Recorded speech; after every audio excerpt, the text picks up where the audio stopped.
और जब वो पत्र वो नाई और पंडित को मिला है, जाकर के कहा है इस पत्र को ले जा, और जाकर के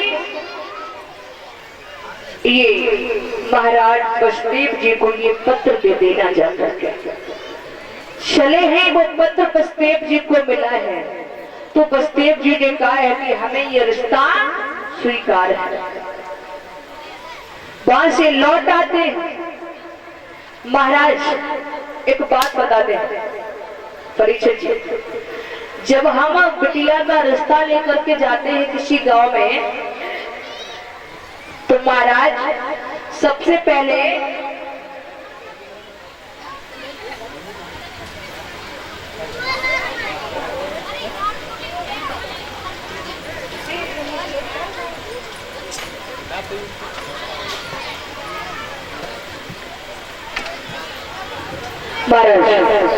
जब बेटी का रिश्ता लेकर के जाते हैं किसी गांव में, तो क्या कहते हैं कि उसके घर वालों को देखते हैं कि घर वाले कैसे हैं, फिर लड़का को देखते हैं कि लड़का कैसा है। लेकिन हम ये कहते हैं किसी को मत देखो, सबसे पहले देखो लड़का के दोस्तों को कि ये दोस्त कैसे हैं। अगर दोस्त अच्छे हो गए तो समझ लेना लड़का एक नंबर का है, और लड़का अगर कई दोस्त दारू पीते होंगे तो समझ लेना लड़का एक नंबर का दारूबाज है। महाराज ऐसे ही एक भैया रहे, तो वे अपनी लड़की का रिश्ता देखने गए। जाकर के जब उस गांव में पहुंचे तो लड़का देखा, लड़का भी अच्छा है, घर परिवार वाले भी अच्छे हैं, सभी अच्छे अच्छे हैं। तो कहा ठीक है, रिश्ता तय हो गया, बोले अच्छा है। आगे बढ़े, जब जाकर के चौराहे पर पहुंचे तो कई गांव का एक आदमी मिल गया। बोले भैया कहाँ से आना हुआ? बोले ऐसे ऐसे फलाने गांव से आ रहे हैं। बोले बाकी तो हम भी रहने वाले।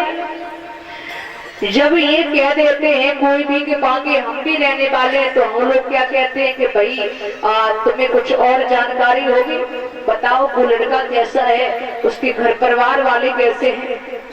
तो पूछने लगे जब बताओ लड़का कैसा है? कोई लड़का ठीक है, घर परिवार वाले कैसे? बोले घर परिवार वाले भी अच्छे हैं, लेकिन जो लड़का है, लड़का वैसे अच्छा तो खूब है, लेकिन कबो कबो प्याज खाई लेती है। बोले प्याज खाई ले? अरे ये तो सब कोई खाता है, नॉर्मल इंसान खाता है। बोले प्याज ऐसे थोड़ी खा लेता है, फिर कबो कबो ले लेते हैं। इसका मतलब लड़का दारूबाज है। बोले लड़का दारूबाज ऐसे थोड़ी है, तो जब कबो डकैती डाल देता। कोई लड़का इसका मतलब डकैत भी है? बोले डकैत ऐसे थोड़ी है, जब वो जुआ में हार जाते तब। इसका मतलब लड़का जुआरी भी है। बताओ महाराज, जब लड़का में सभी अवगुण भरे हैं, तो बताओ हम बड़ी बढ़िया शादी कैसे करेंगे? नहीं करेंगे, मना हो जाती है। तो महाराज ये हर गांव में ऐसा है, हर गांव में ऐसा है कि एक ना एक व्यक्ति हर इंसान के पीछे लगा है। क्यों लगा है? अगर कहीं की शादी हुई को आए और महाराज वह गांव में पहुंच जाए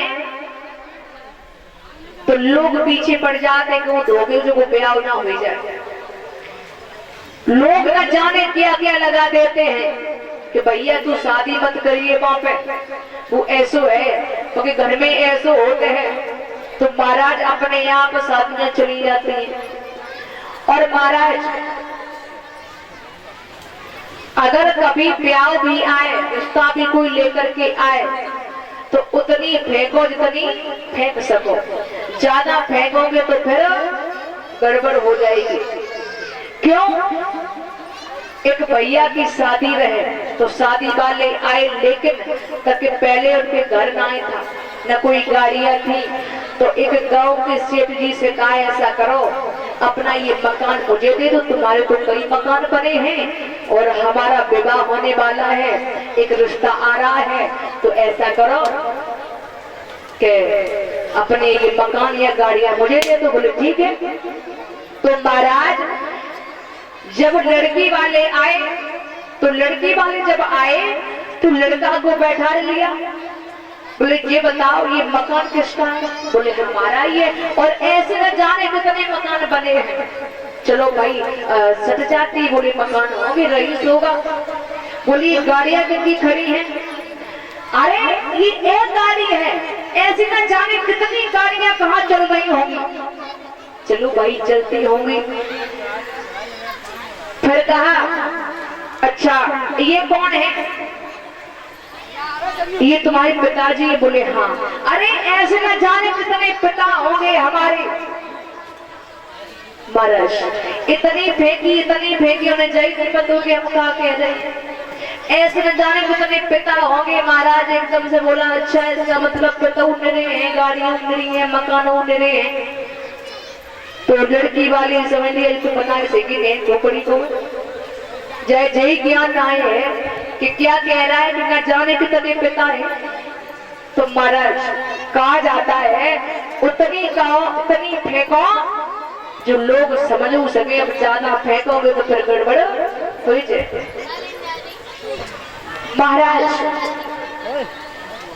कहा जाता है जब हम बेटी का रिश्ता देखते हैं, जब बिटिया का रिश्ता देखते हैं, महाराज जब पहले विवाह हुआ करते थे ना, जब पहले विवाह होते थे तो हमारी माताओं को ये पता नहीं चलता था कि हमारा विवाह कहाँ हो रहा है। उन्हें ये पता नहीं होता था कि हमारी ससुराल कहाँ पर है। और आजकल बिटिया को बाप ना पहुंच पे, भैया ना पहुंच पे तक पहले ही नंबर पहुंचे। पता है कौन सा नंबर? WhatsApp number. हाँ रातों दिन गुनन होने फिर वही फोन में लेकिन चेन थोड़ी ले लेती। फिर संजा को बर्रे रोटी खाएंगे और पूछो कि बिटिया कितने बात करती रात भर।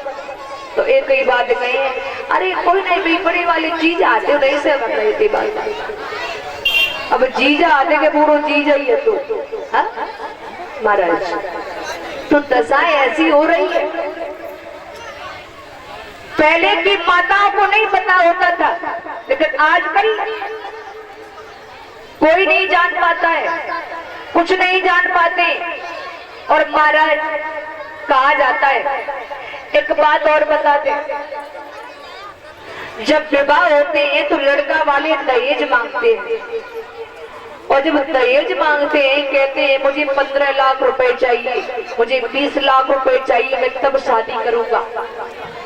महाराज एक बात बताऊंगा, जो दहेज मांगते हैं उन दहेज के घर वालों को पूछो जाकर के कि तुम्हारी सेवा कैसी हो रही है। बिटिया 20 लाख रुपया लेके आते तो सेवा थोड़ी करते हो, तो बेड में पर आराम से 5 करोड़ कर ले, सासू माता को दिलवाएंगे। हाँ क्यों? वो 20 लाख लेकर के आई है। एक ही बात कहती है कि 20 लाख को प्याजी नहीं खाए पाए। हाँ महाराज मैंने यहाँ तक देखा है कि लड़का वाले कहते हैं अगर रुपए नहीं दोगे तो शादी नहीं करेंगे। और जिसके पास पैसा नहीं है दादा, क्या वो शादी नहीं करेंगे? वो भी शादी करेंगे। लेकिन समझ जाओ ये दहेज के ऊपर जो भूखते हैं ना, मुझे दहेज चाहिए, मुझे ये चाहिए। महाराज ये दहेज काम नहीं देता है। एक बात का ध्यान रखना, जब बेटी की विदाई होती है, बेटी जब ससुराल पहुंचती है, जब ससुराल पहुंचती है तो महाराज माँ बाप के ऊपर इतना दहेज नहीं होता है देने के लिए। तो दहेज के ऊपर से जब वो सास, वो ससुर, वो ननद जब उस बेटी को मारते हैं तो बेटी रो रो करके क्या कहती है अपने पिता के लिए।